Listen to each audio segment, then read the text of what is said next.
couple of days. It's strange. I didn't manage to broadcast on Friday because it was a pretty crazy day, but it feels like I haven't been on here for weeks. Oh man, I think I'm just setting up to do a little bit of image rendering. I need to cook out an image sequence. I might walk you guys through it later. I just need to do some photo reconstruction using reality capture, photogrammetry software. For those of you guys who don't know, depending on how many photographs you have of a particular location and all the various angles of it, you can take those photographs and generate a CG element out of that. I'll show you later. It's pretty cool. It's using technology called photogrammetry, right? So yeah, way too early for that. I think one of the things that sort of struck me for the past week, I think, is this notion of well, I guess the last time we talked a little bit about autonomy and the dangers of not respecting autonomy, but also on the flip side of misinterpreting what autonomy is and what it can lead to. I think let's start off here. You know, I think the good place to start off is with the quote, any civilization is 3 meals away from revolution. Now, I wish I could track down the source of that particular quote. In fact, I might have a look for it a little bit later.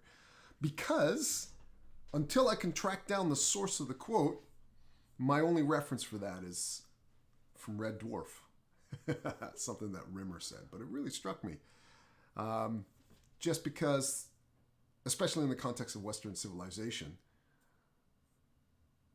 just because of the needs that we tend to identify in terms of a crisis, especially a national and even a global crisis, we are 3 meals away from revolution. And I'll tell you why. I was watching, well, I wasn't watching, I was actually reading through a few different news articles about coronavirus in Wales and some of the public outcry about this second lockdown, this what they call a fire break. It's only going to be taking 2 weeks, only 2 weeks, right? And there was a complaint from somebody who said that, yeah, that's right. So the Tesco's stores would only be selling essentials. So they would block off everything else, like stationery, clothing, you know, the aisles that weren't essential. Basically, they would only open up the aisles that had food and things that could sustain life, which, you know, I think is fair enough, right? Boy, the hue and cry for not being able to pick up the odds and sods that you want. Tesco's justification is that they don't want people unnecessarily wandering around the aisles and things like that, just going to get what they need and leaving. You know, first of all, as if that wouldn't happen in the food aisles. And secondly, there was one woman who wrote in and said, look, if I want a pan, or if I want a frying pan, I'll just go in, I'll go to where the frying pan is, I'll get the frying pan, and I'll leave. I don't need Tesco's to dictate to me. I'm like, yeah, right. As if that's going to happen. As if that happens even to the most stalwart-minded of us. In fact, it doesn't happen. I'll tell you why. Because supermarket layout is not arbitrary. It's carefully designed to elicit curiosity. You know, they pay millions of pounds to people to sort of plan out stored layout for optimal shopping experience. What is optimal shopping experience to them? To them, it's increased profits and growth every quarter. And how do you do that? You convince people to buy stuff they don't need. And how does that happen? Well, psychological placement of products and aisles to promote browsing, to promote ancillary shopping. I don't know what they would call it, but you know, you guys get the concept. So first of all, there's that working against you. Secondly, there's human nature, right? You know, once you wait patiently in a queue and you get your chance inside the store, man, that is your God-given right to be in that store because of the queue you waited in, right? So I don't think that would play out as that woman had responded to. But it is, the anger speaks volumes to this whole idea of being 3 meals away from revolution. It's a two-week time period. 2 weeks. It's a spit in the bucket. You know, and I do understand we're going through COVID fatigue at the moment. But we just got to hang on because it's a global pandemic. And the fact that you can't go and shop for certain things, especially those things that are non-essential, seems to have caused quite a reaction. You know, I mean, there are specific cases. I have to criticize Tesco's for trying to create a blanket policy. You know, there was another woman who wrote in who said that her daughter, I think, had an injury and she'd bled over her clothing and she was in the hospital, and the mother was out desperately trying to find replacement clothing at the nearest shop, as opposed to driving all the way back home, which apparently was a fairly long trek, you know. But I understand that, and I think to a certain degree, a lot of store managers would sort of get that too, you know. I don't think it's I mean, the store manager would have to be a complete asshole, wouldn't they? To say, no, you can't come in and buy these non-essential goods. I don't care what your story is about the hospital and things like that. I think there would be a little bit of leeway in that regard, you know. So I don't think that you're looking at, you know, those sort of situations or considerations not being taken into account, right? But boy, do we have little patience when people take away our meals, metaphorically speaking, right? You know, so I think I don't know really what I want to talk about concerning this, other than the fact that it's sort of disappointing in terms of human nature. I don't know whether it's necessarily the me generation thing, because that was more prevalent, I think, in the 80s. I try to look at the past experiences in past decades without my rose-colored glasses, rose-tinted glasses on, right? I try to evaluate them at face value for the experience that I was going through at the time. And the 80s was very, very much a me generation. And I think there's less of that now. But I think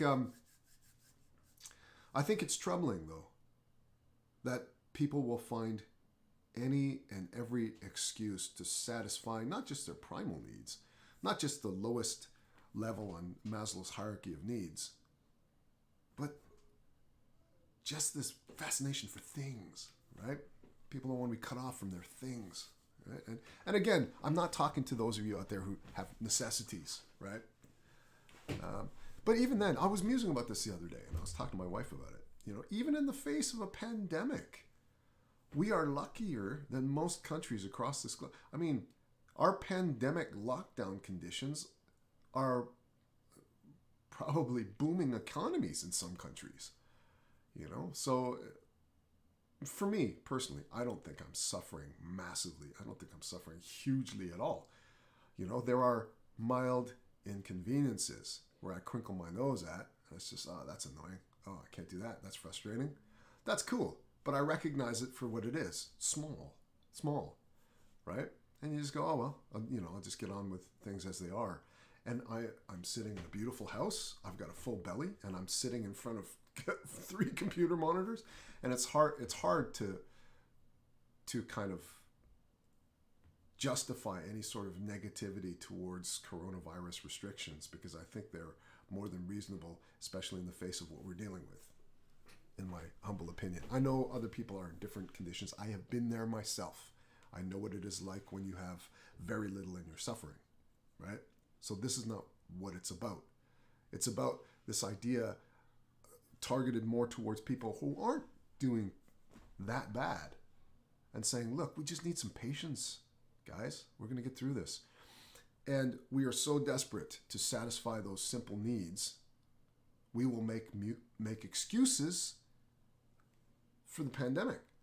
We'll say it's not that bad.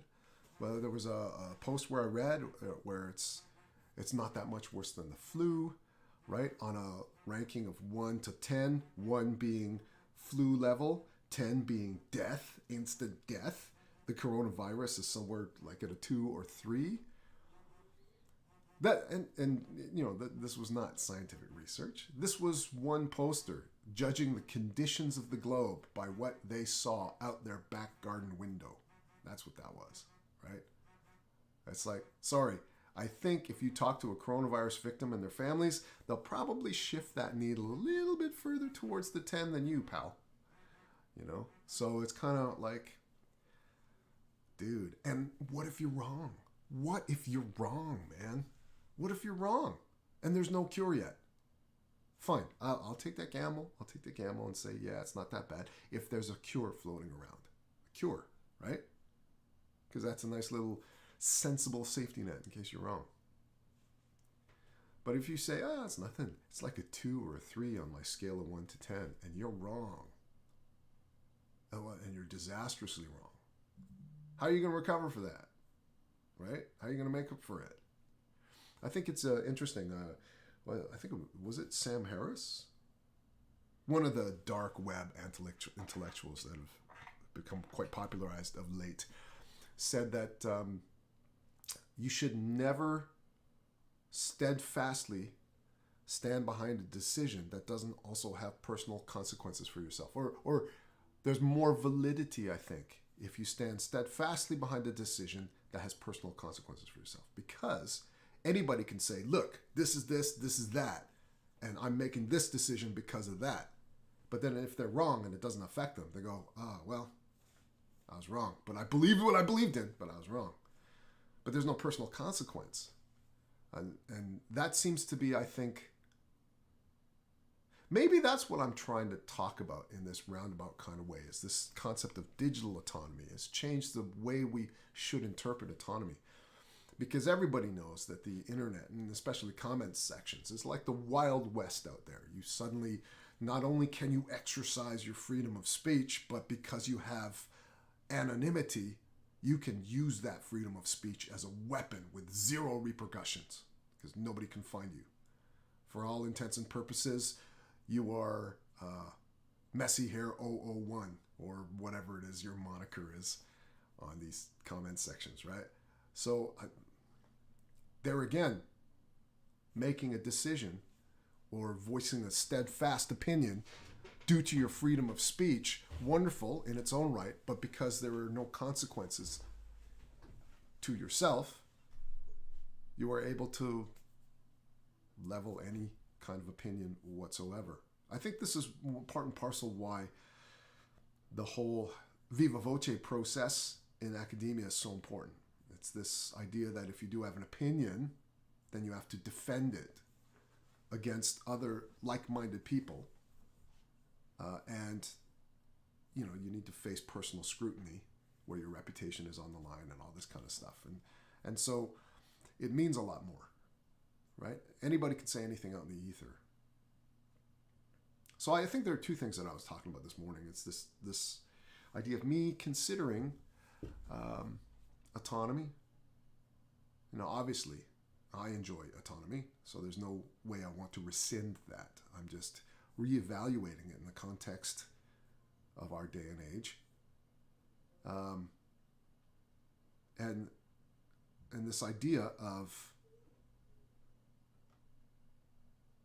the kind of anger and the fury that rises to an incredibly combative level for taking away life's simple pleasures. I don't know. Something's not quite right here, and I'm trying to figure it out. It's like a radio frequency that's almost dialed into the correct channel, but it's not quite there, and I'm hearing a lot of static. So, there you go. It is too early for this. All right, so I will talk to you guys in a few minutes. I'm just going to get set up, and I'm going to run you guys through a little bit of networking for Unreal Engine 4. I will talk